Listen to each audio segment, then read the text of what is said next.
Antum pernah mendengar kisah nyata yang ditulis oleh seorang ibu ketika dia menuliskan tentang bagaimana haramnya tentang masalah riba. Dia cerita, kami dulunya adalah keluarga yang baik, mengisi kegiatan kami setiap waktunya dengan mencari ilmu. Sampai satu waktu suami saya kepentok bisnisnya dan berkata, "Dek, ini kelihatannya bisnis kita ini tidak akan pernah besar kalau kita tidak pinjem. Modal kita cekak, bisnis kita tidak akan besar ini kalau kayak gini." Akhirnya kemudian sang istri berkata, "Ya sudah mas, cari itu. Carilah suami pinjaman yang tidak bersentuhan dengan riba." Karena dia sudah ngerti ilmunya, sudah paham riba itu merupakan sesuatu yang sangat dibenci sampai dipermaklumkan perang oleh Allah dan Rasulnya. Dia cari, kepentok, bukannya sabar, malah kemudian berkata, "Ini kelihatannya kita nggak dapat pinjaman, harus minjem yang ribawi."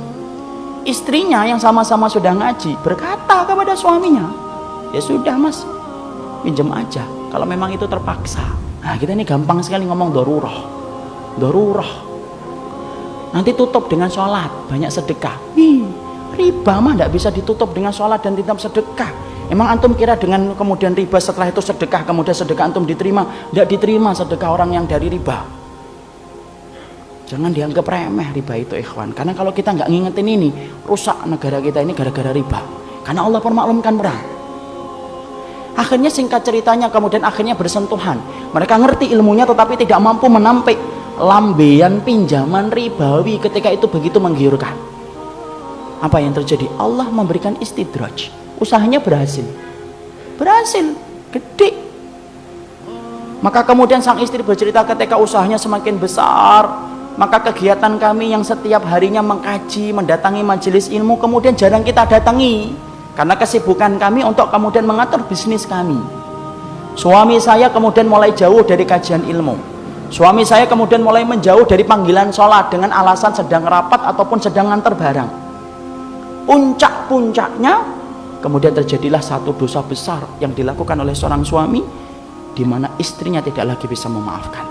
Ingat ikhwan, seorang suami kalau sudah melakukan dosa besar, istri punya hak meminta pisah dari suaminya dan itu syar'i.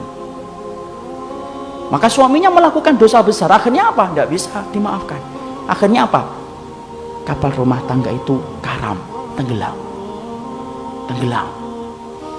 Yang menarik adalah ketika sang ibu menuliskan kisah nyata itu, saya baca, beliau mengatakan, "Saya tidak menyalahkan suami saya tidak menyalahkan bisnisnya, tapi yang saya salahkan adalah ketika kami sudah sibuk mengkaji ilmu, kami ngerti riba itu haram, tapi ternyata kami tidak mampu untuk meninggalkan, padahal kami tahu dosa yang dipermaklumkan perang di dalam kehidupan itu cuma satu dosa riba, dan kami berani mengambil itu."